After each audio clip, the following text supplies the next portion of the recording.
so surprised at how much fees South Africans have to pay. So from a financial access perspective, is that banking, by and large today, is still too expensive. There, as you'll know, we opened bank number 2 in the Philippines. Yes, there's a third bank in the pipeline. Is it Vietnam? That's looking more likely that it's going to be Vietnam. So South Africans tend to adopt digital a lot slower than anywhere else in the world. And that's where we termed it phygital model is actually the biggest differentiator, our distribution. So through our partnerships.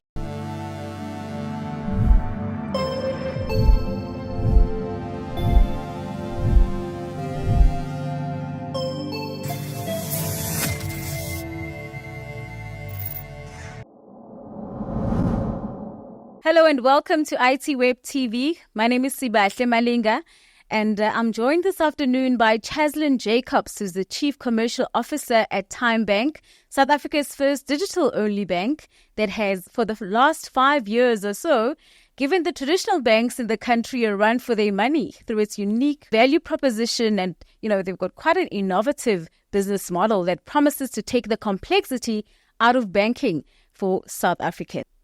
Cheslyn, thank you so much for taking the time to chat to us. Welcome to ITWeb TV. Thank you for having me, Sibahle. Really, really good to be here. It's great to have you. So Cheslyn is going to be talking to us about being a pioneer in South Africa's digital banking space and also just, achieving rapid growth within such a short time frame. From what I understand, TymeBank is nearing 9 million South African customers in less than 5 years. He's also going to talk to us about some of the trends shaping South Africa's banking space and, of course, challenges that come with being a pioneer in this space. We know that when TymeBank launched, there was really no similar product that had been launched in South Africa before. There was no tried and tested bank in the local industry. So he's going to be talking to us about some of the challenges that they've encountered. And I'm sure more than anything, there has been quite a lot of milestones. So Cheslyn, the TymeBank story is really a true South African success story. You guys launched in 2019 officially, but I remember when I actually I wrote about the story in 2019. I wrote about this interesting business model. And at the time, I had never written about a digital-only bank. I had no idea what it's all about. I didn't even know if I know enough to be able to write a story. So I approached experts to ask them about this business model. Is it viable in the South African context? Is South Africa ready for it? And I remember very well one expert said, it's a lovely business model. It definitely has the potential to succeed. It's innovative, but South Africa is not ready for this. He said South Africa is not ready for this. What would you say to him today if he was right here? That maybe he has to lose his tag as an expert. But in fairness, I suppose I could understand why he says that. I think human nature, we tend to stick to what we know. We tend to have faith, trust, and hope in what we know. And often, I think it's a little bit harder to kind of see the wood from the trees, especially when something hasn't been done before. Exactly. Like you said, Sibahle, there's been lots of international success stories. But more importantly, I think the South African market and the banking industry, the ecosystem itself, lends itself extremely well to our business model, one. But more importantly, the people of South Africa must probably deserve what we do more than anything. Absolutely. And I suppose the fast-paced growth is a testament to that. But, I think where the experts were actually coming from at that time, 5 years ago, was the fact that, even at the time when you look at online, the level of online shopping, majority of South Africans were not shopping online, and they're still not today. And when you look at things like online schools, there was quite a lot of pessimism, and we South Africans were just not yet there. Even those that were doing their banking online were probably not doing most of their banking or all of their banking online at that time. And so, that's, you would understand where the pessimism comes from. But I think perhaps just as a starting point, tell us more about the vision that TymeBank had at that time when you got the license, or maybe even before then. at conceptualization stage, what was your vision? Yeah, our founder, or our co-founder and current CEO, Koen Jonker, often describes it very succinctly, and he says, from a vision perspective, what we at TymeBank try to do is democratize financial services.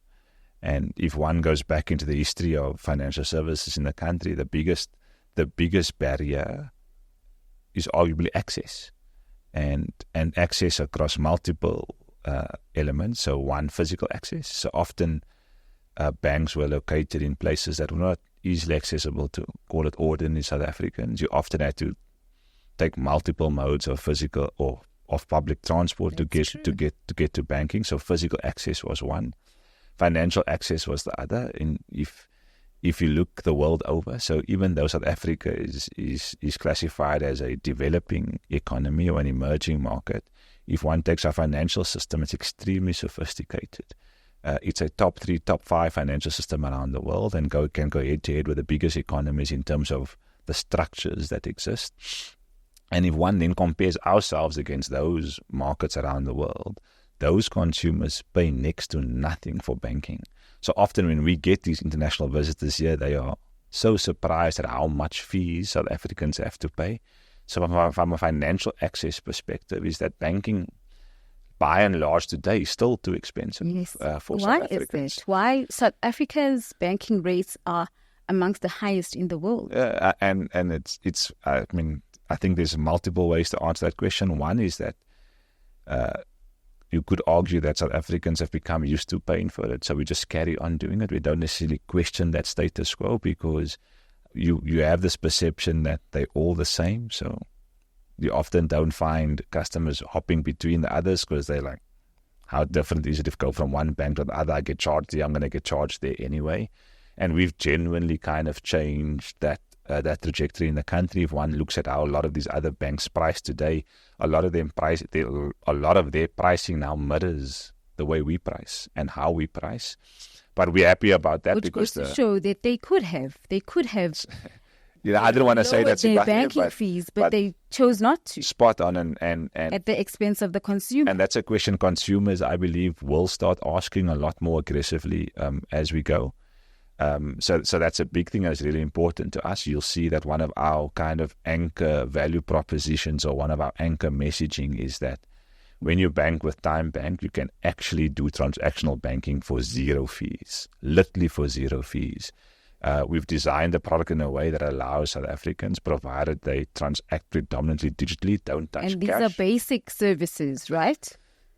EFT payments, debit orders, purchasing of airtime and data, purchasing of electricity, sending money to South African cell phone numbers, paying your municipal bills, paying your streaming subscriptions, your DSTV, whatever the case may be. Well, you can do all of this for free. Yeah.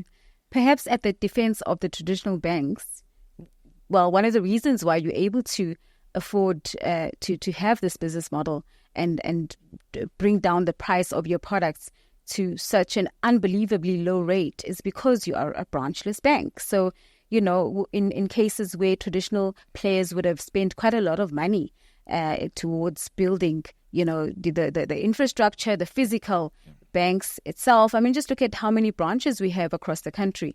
And a lot of money actually goes into that, which really contributes towards the consumer ultimately has to pay for that. So I guess that's one of your key propositions. Yeah, not a bad defense at all. But like you said earlier, that South Africans tend to adopt digital a lot slower than anywhere else in the world, and that's where we termed it phygital model is actually the biggest differentiator, our distribution. So through our partnerships with Pick n Pay, Boxer, and more recently the Foschini Group, TFG, what that's actually given us is physical presence across the country.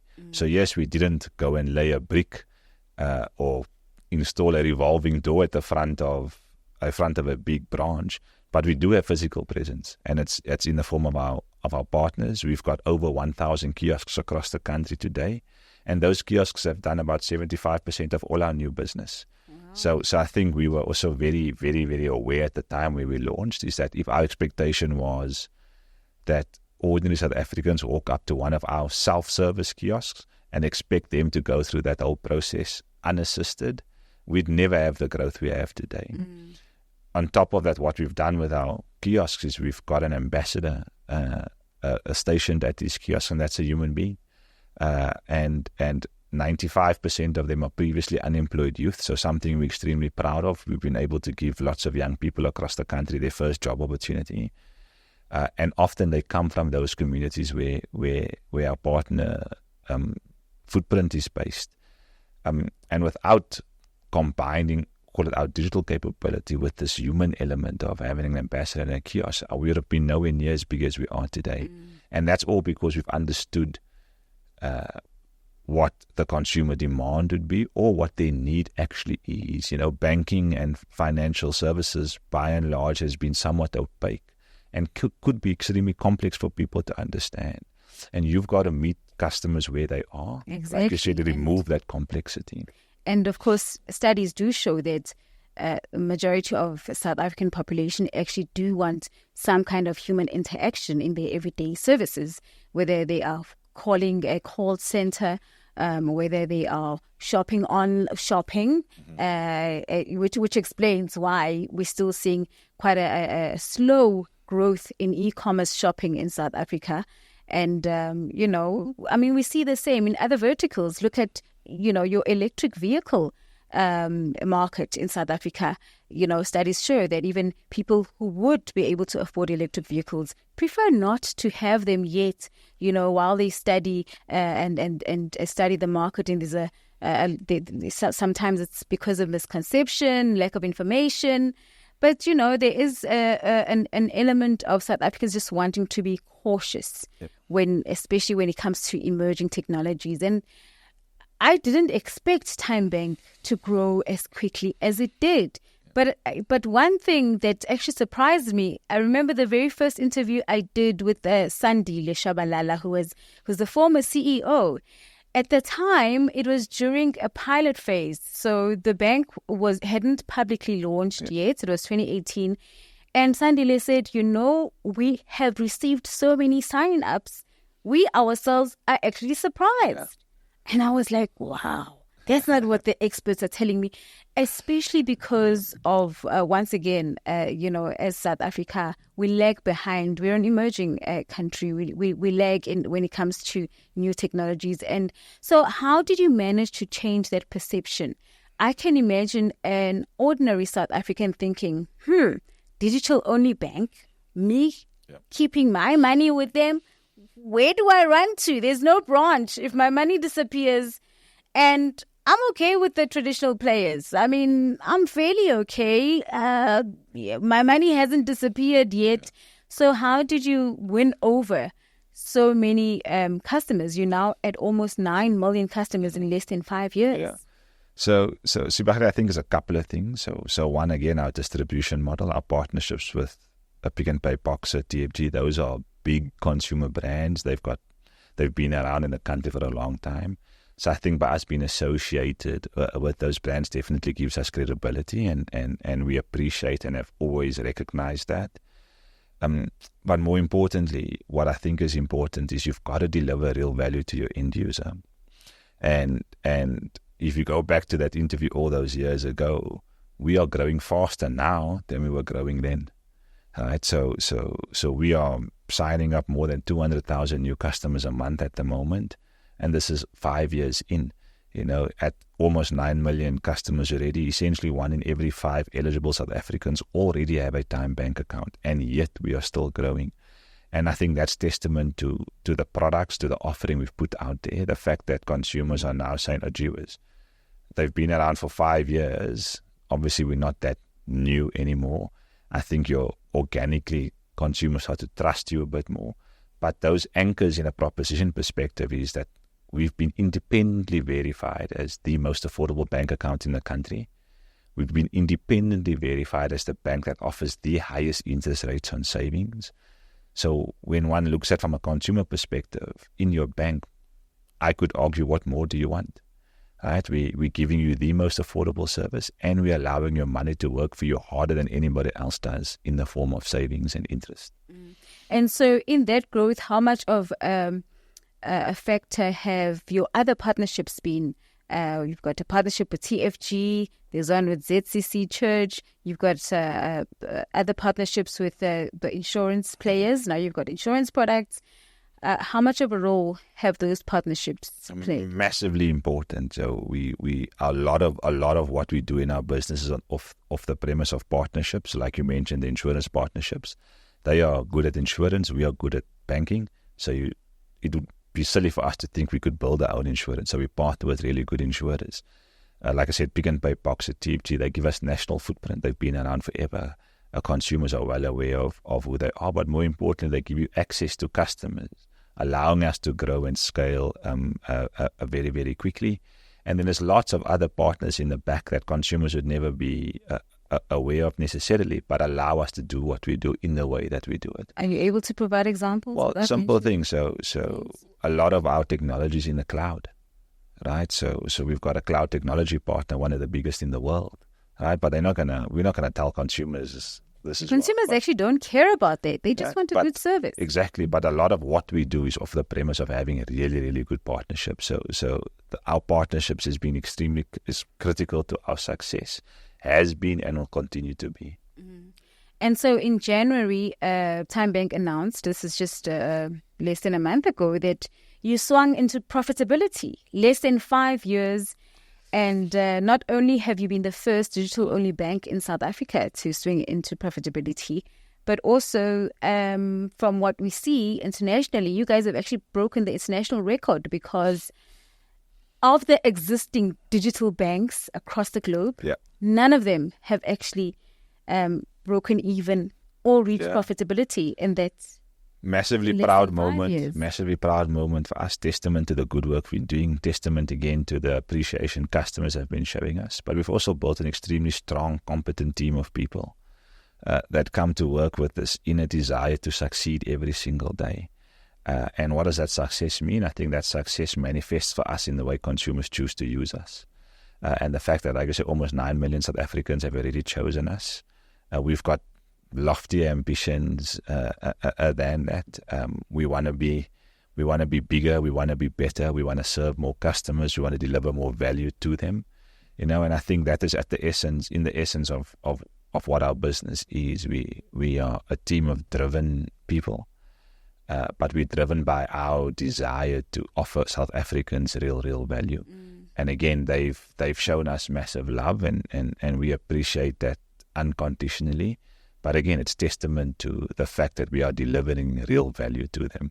Absolutely. In fact, I found it interesting when I came across a study by consulting firm Simon Kucher, which actually says that, obviously they analyze the branchless banks across the globe, and they're saying that the front runners in this space globally would be, in fact, these are also the oldest in the world, London-based Monzo Bank.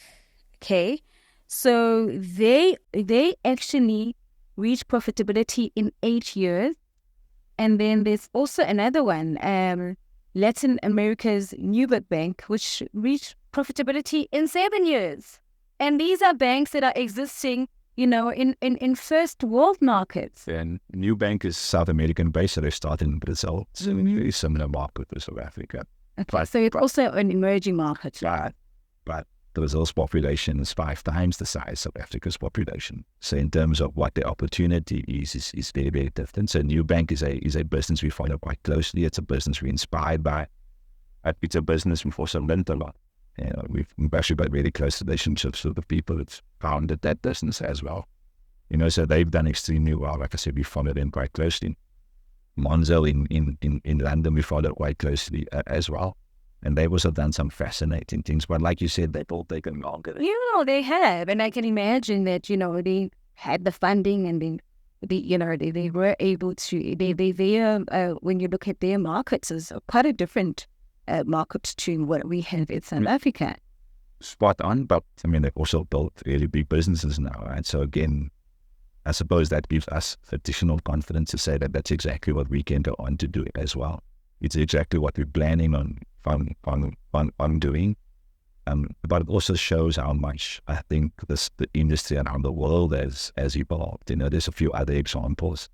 I mean, you've got Tinkoff in Russia, so obviously prior to all the struggles that region has been going through, Tinkoff was doing extremely well. You've got a business out in Asia, in South Korea, called TymeBank, and they've done extremely well. You've got some other European ones entering 6,000 revenue. These businesses have all done really well. And I think it shows the extent to which globally this industry is maturing. I mean, that doesn't go without saying how tough it is to make a success of it. That is actually my question, because as well as TymeBank is performing and the other banks around the globe, that doesn't mean that there haven't been any, you haven't encountered challenges. In fact, yours may have been even a bigger challenge because you launched in a market where there was no tried and tested similar product before. As you mentioned, you had to create relations with the global players, and there was a lot of learning to be done there. So how did you make sure that the products that you're bringing into the South African market is indeed the right product for our market, and that it's not just a copy and paste product? And also then, what have been some of the challenges along the way? Yeah, so I mean, our business actually been in existence for about 12 years, almost. Sibahle, as you mentioned, the bank's only been 5-year anniversary, so we're not too far from that now. But the business actually been in existence for 12 years. Time go. Sorry? So when you say the business... Yeah, so Time Capital. So we started the business 12 years ago, but the bank's been available to public for 5 years. There's been a lot of behind the scenes. Yeah, so we did a full-on license application. So we were the first license awarded in, I think, over 20 years. There's obviously been subsequent license issued as well. But just that license application is a challenge in itself. It's an expensive process. You need lots of capital. So we've been blessed to have really good shareholders who've continuously supported the business. So we wouldn't be here without them, obviously. But again, convincing regulators that we can build a big, successful bank that operates very differently to even what they were used to at the time. So getting over that hurdle was quite a challenge. Obviously, the first couple of months is extremely challenging because nothing often works the way you've designed. So you've got to be very, very agile in the way you respond to that. Building trust amongst consumers, massive challenge. In my opinion, that's arguably still the one challenge that's always going to be a work in progress. The reality is we're 5 years old. Other retail banks in the country, the next youngest are 20 odd years old, but then you've got some of them that's 100 years old, Exactly. So they always have this, call it head start or tenure. They've gotten you. That's one of the challenges. The other reality is because we are, or at least we've been positioned as so different, versus call it our competitors in the industry. They all have very similar business models. You essentially have a choir singing against a solo artist. And so you had the advantage of bringing this new product and being the first. But having your message heard amongst others all say the same message is hard. It's hard, but I think 5 years on, we're starting to see a lot of our messaging, a lot of the song we've been singing now being sung by consumers, and that for us is really important. So in the early days, you try and load a debit order at a service provider, and they'd say, "Oh, TymeBank's not listed," because we were still so new. But we've overcome all of those things. Now, as you mentioned, we turned profitability in December, and that's only testament to the trust and the faith consumers are showing in us. But it's a constant kind of battle, I suppose, to plow away at this every day. Off air, Sibahle, we were talking about the fact that customers want branches, they want ATMs. Believe it or not, it's still the top two things. Traditional mindsets. It's still the top two things consumers ask from us. They say, when are you going to get branches? When are you going to get branded ATMs? And it's just because that's what we've become so used to in banking. And one of the big jobs we still have to do is what I refer to as close the knowledge gap. The reality is that ordinary South Africans still don't have a full understanding, call it how banking works, how banks make money, the role banks can play in their lives. and that's a piece of work we take very, very seriously. Absolutely. But that's a piece of work that will continue to happen, Even the banking services, an average bank, the services they offer, we just scratched it on the surface, and we don't really, even if you've been a client for many years, you don't really get to experience the full potential of what you're able to do with that banking app in your hands. So you spoke earlier on about, the fact that, customers are asking, when are you going to have an ATM? But on the other hand, we're seeing the big four banks closing their branches because they're heading your way. You guys are giving these people a run for their money, and they're working very hard to be able to compete with the digital players, and to a point where you even see their service offering. They adopting this platform strategy, trying to introduce as many products which go beyond financial products for their customers. So as much as customers do want to walk into a branch, the traditional banks are closing down their branches. They're doing what you guys are doing now. As they say, imitation's the best form of flattery. So we'll take the compliments, but also what is happening. The world's changing. When I say the world's changing, South Africa included. Right? These are global trends. And what's happening specifically at a consumer level is that we know more. Right? If you take the rate at which information is available today versus the amount of information available 10 years ago versus 15 years ago, and the story I often tell is I look at my kids, I've got a 9-year-old and a 6-year-old, and the conversations I'm having with them is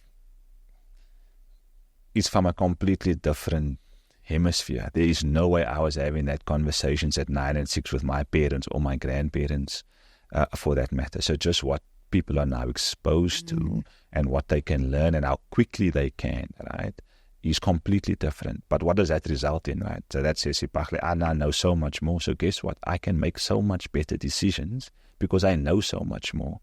So why must I pay X amount of rand for this when I can get it for that? Why must I go into a branch and drive my car or take public transport when I can do it on my mobile phone? So the fact that there's a lot more information available, I think, is empowering consumers to make much better decisions. And what that will result in is that the onus will be on businesses, so in our case, banks, to make sure what we're offering consumers is the best bang for buck. Now, do I think we've got a head start on that? Absolutely. Are competitors following suit? As you've mentioned, they are. But I think customers will appreciate the fact that we've always done that. And this is something they're starting to do or have started to do. I think we'll get appreciation for the fact that we've always done it. And we're starting to see that come through quite nicely now as well. But like I said, imitation's the best form of flattery. So the more they move towards where we are, the more credibility they actually give our business model in our view. Wow. Very fascinating, this digital banking space. And, when you talk about how consumers are now more assertive than they've ever been before, they really are informing themselves. And I think it helps that information is now just, all the world's information is available in your hand. And, of course, that just gives everybody an advantage right there. So I think that also explains why when I talk to the other banks, your competitors, the digital-only players, they also talk of unexpected growth. For instance, the digital-only bank that launched after you did, in my last conversation with them, they had said they're predicting that they're going to be breaking even next year, which I presume is also within the 5-year time space. And the other digital bank, the third one to receive their license in South Africa, they're very happy with the level of growth. And I think what surprises them more than anything is the fact that what they're saying is that they are actually seeing a lot of people now moving their primary bank account to them. And they were very happy having consumers opening their accounts as secondary accounts. But what's surprising them is the trend that they're now observing, which is that consumers are happy now to leave their traditional banks. Spot on. Does that mean that there really is a lot of room for improvement in South Africa's banking space? 100%. And I don't think that answer should ever be different, right? And because like I said, what I think the owners of us businesses to make sure we're always offering a real value to the consumer. Now, as the world is changing, the demands of consumers will change. And it's our responsibility to meet, like I said, meet those consumers where they are. So it's always going to be up to us to make sure we've got the right products. We've priced them correctly. We've made them accessible in the right manner, on the right channel. So as the world is changing, we've got to kind of stay, or at least continue pushing those boundaries, stay operating on that edge. And I think that's really, really important. But again, you've mentioned these other players that's in the industry as well. For me, that's massively important. We've always been of the view, the more the merrier. It's one of the other things that's always been funny about South Africa, considering kind of where we are as a country, that we've had this for the longest time, this little oligopoly. You go into other markets or other countries with similar population sizes than ours, and they've got 5-6 times more banks than we have. And the benefit of that level of choice to a consumer is that it actually increases competition, which means TymeBank and other players in the market often is going to have to be there giving you the real value. So the end user, again, is probably the biggest beneficiary of increased competition. Absolutely. And so when the third digital bank launched in South Africa, my question to the experts was, competition is intensifying. Do we really have room for another bank? And their response was absolutely. Spot on. This is what consumers need. This is a signal of healthy competition. And in fact, we need more similar or even better products. It's good that the views changed 5 years later. Exactly. It's really good. So I think also, that just tells you what's really happening within the market and what consumers are looking for. And I think in my conversation with your CEO, Kun, one of the things that he mentioned was, in fact, he attributed this factor to the rapid growth. He said, we are constantly innovating. As I speak to you, we've got plans for next year. And the year after. So share some of those plans without, of course, divulging too much. Yeah.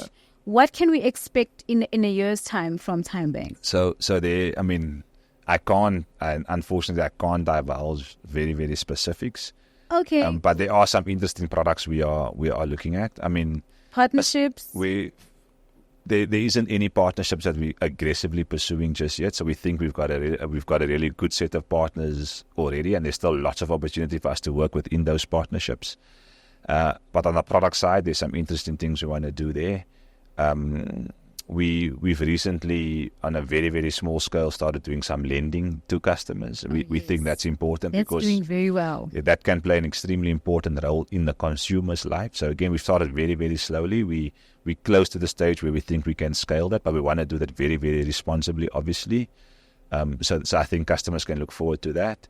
And businesses, I'm sure this is a question you get. So we acquired Retail Capital just over a year ago.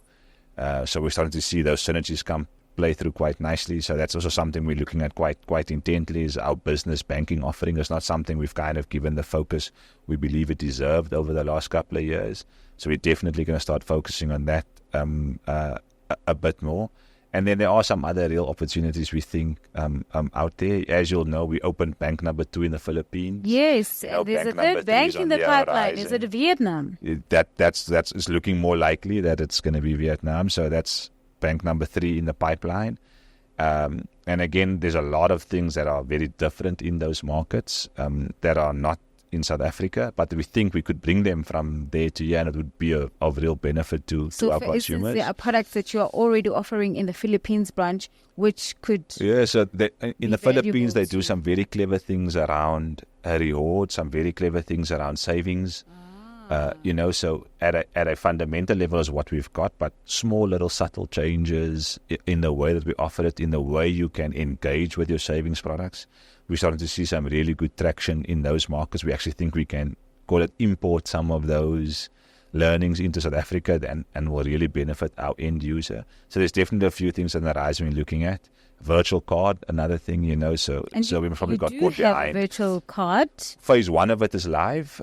We want to have a full end-to-end one where it allows you to tap your phone, tap your watch, all those kind of things, So we must probably got a little bit behind the curve on that one, to be quite honest. So that's something we're working on quite hard. In the very, very short term, that's going to be available to customers. As well as we've got our buy now, pay later product in the form of more time. How well is that doing? It's starting to pick up really, really nicely now. And the nice thing is because we've got lots of physical retail partners, as you've mentioned, Sibahle, we don't have as aggressive e-commerce kind of business as other markets do. So the fact that more time is available in physical stores, you're starting to show some real signs of growth now. But more importantly, again, it's a great product from a utility perspective for customers.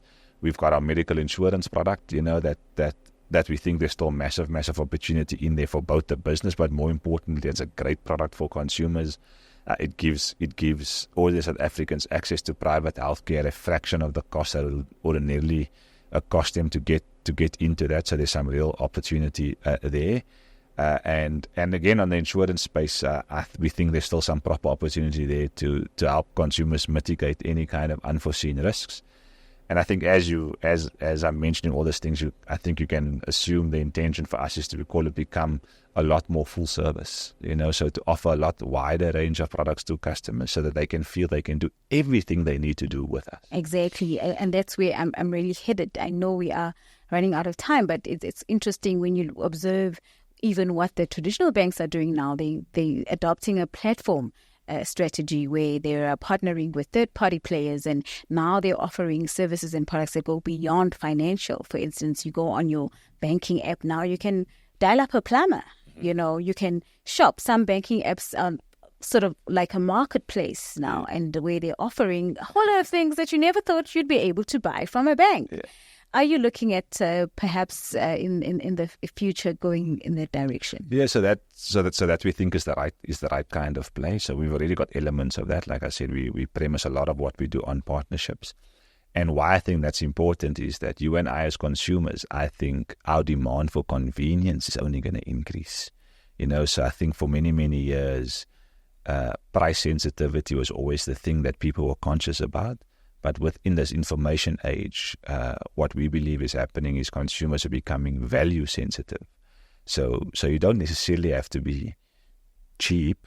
You have to give real value. And customers are starting to realize, I'm prepared to potentially pay a little bit more, provided I can get everything kind of in one place, because they started to price or value convenience way more than anything else.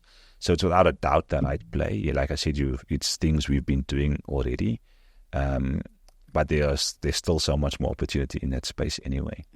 I hear that we are the microwave generation. We want things done here and now. And if it means paying a bit more, that's okay. We're more than happy doing that as long as we can have it now without having to leave the comfort of our homes. Thank you so much, Cheslyn. It's been such a wonderful discussion. Do remember to subscribe to our YouTube channel. And of course, there's lots for you to watch. And do remember, ITWeb.co.za is where you will find us.